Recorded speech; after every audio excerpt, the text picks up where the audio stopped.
Singapore is it's quite an important market, even though as a market in terms of volume it isn't that big. Yeah. It's important because it's quite a big influencer in the Asian market. A lot of potential customers visit Singapore, holiday here, and I think are influenced in their car choices by their experiences in Singapore. Okay. So, as an example, we had the reveal for the 720S yesterday in Singapore. Yeah. We had customers from all over Asia there. We had customers even from as far afield as Australia attended. So, for us, it's more of an influencing market for the rest of Asia. So, we're very keen to make sure that Singapore gets the fair share of our attention. Well, the design philosophy for McLaren, if you were to speak to Rob Melville, our chief designer, he talks about our design philosophy. The principle is beautiful yet purposeful design. So everything is there for a reason. And the way our designers start out in designing a car, the 720 Super Series being a good example, is they will sit with the engineers on the project. They'll understand from the engineers what are the key targets for the car in terms of performance, engine power, aerodynamics. So they'll want to know downforce they need to get through the design, what sort of cooling requirements for the engine, the aerodynamic requirements. And with those targets, they then work on a design. So when you look at the design of the 720S, it's really been designed around the functionality of the car. So it has to generate a significant amount of downforce and a significant amount of cooling. And that's why you'll find, for example, the air intakes inside the doors, the air being pushed in through there to cool the cars. The headlamps also acting as air intakes for radiators as well. So it's very much a philosophy of what is the engineering solution we need. So we design a car around that. But the new Super Series, the 720S, has got the upper structure also in carbon fiber. It's extremely strong, extremely light. And because of the strength and the lightness, we're able to create very thin A, B, and C pillars, which means we've got a very airy cabin, and visibility out of the rear, the side of the car is excellent. It's the best you'll find in the segment. So it makes the car a pleasure to drive and actually easy to drive. So I think that the monocell is one of the key elements. The second key element is the engine. So 720 PS, 770 Newton meters. It's a lot. The engine has increased from 3.8 liters to 4 liters. 40% of the components are new in the car. And in particular the turbochargers, which give instant throttle response, critical for a turbo car. So with that power unit and a car that is 18 kilograms lighter than the 650 was, and the 650 was already considerably lighter than any other cars in the segment, the performance is just outstanding. We call it blistering. It's blisteringly fast.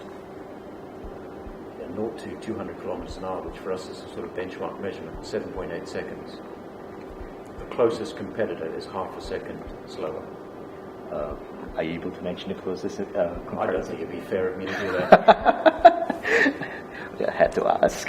All right, and so this sports series, it really competes in the sports car segment. We've got the 570S Coupe, the 570 GT, and it's a true McLaren. It's got the carbon fiber tub, the mid-engine V8, and supercar performance, but it's aimed at sports car drivers. It's more of an everyday car. It's easier to drive, it's easier to get in and out of, and the kind of competitors would be 911 Turbo S. That's Audi R8. I have tried the R8. It's pretty good, so I guess those are the sort of cars that it would compete with. But it's in McLaren terms, it's a everyday drivable car. Mm-hmm. It's great fun on a track. It's you can play with the car on the track. It has less technology in it than the Super Series. Mm-hmm. So that's the Sport Series. Super Series 720S. This really is a great expression of the technology you can get in the McLaren. So it's ultra high performance, lots of technology. So active aero, so you have a rear wing that Yes. acts as an air brake, moves depending on the speed you're going at. It's got the proactive chassis control too, which is active dampers and hydraulic suspension system. It's very sophisticated, which means you get much greater downforce, much greater grip and handling. So it's a lot more extreme, and it's less of an everyday car. And then, of course, we have Ultimate Series, and Ultimate Series are really the very top end of our products. P1 being a fine example. Generally, it is probably the ultimate expression of McLaren's engineering ability. And yet still road legal. And still road legal. And still drivable, comfortably drivable on ordinary roads. So the P1 is the car there at the moment, P1 and the P1 GTR, which is really the truck version of that. But there is another car coming there, P23, which is a very limited 106 unit project. And that was be in the Ultimate Series. That will still be there I'll be looking at. Well, I'll give you a little bit of history. So 2015, we sold 1,650 cars. Okay. 2016, with the first full year of the new Sport Series, we increased to 3,300 cars. So we pretty well doubled in size. Yeah. Our plan this year is to sell something in the region of 4,000 cars. And our capacity in the McLaren production center is, we could probably go to 5,000 cars. Versus the likes of Porsche, we're obviously much smaller volume. Porsche makes many thousands of cars. Mass market-ish. Yeah. We may do 4,000 cars this year. So very different in terms of the size of the business. Our cars are focused completely around the driver, and we only do sports and supercars. So we really understand what a McLaren should be, and for us, McLaren is all about lightweight, high performance, simple sports and supercars. It's all about a fantastic driving experience. So we'd never do an SUV. I think that's something that we can't imagine that being a McLaren. We don't need to do an SUV because as a business, our business plan is pretty robust. Our business model is pretty robust. We are selling 4,000 to 5,000 cars a year. We will make a fairly healthy return for our shareholders. And be more than profitable enough to generate or develop ongoing new product. So we don't need another product line to fund our business. So we wouldn't do an SUV. I'd be surprised if we did a sedan anywhere in the future. And the second point is, when you sort of producing cars at the price, for example, of a Panamera, which is a great car, you need volume to get the economies of scale. And only manufacturers who can do volume, and it's just a different business model, can afford to do that. That's not our business model. We would never have the capability of producing that many cars to get the economies of scale to make it a viable product.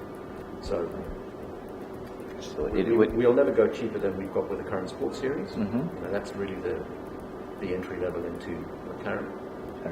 And I think we will focus on just sports and supercars. No, not even a sports sedan to see go up against the BMW M5 or not that direction. I can't see it.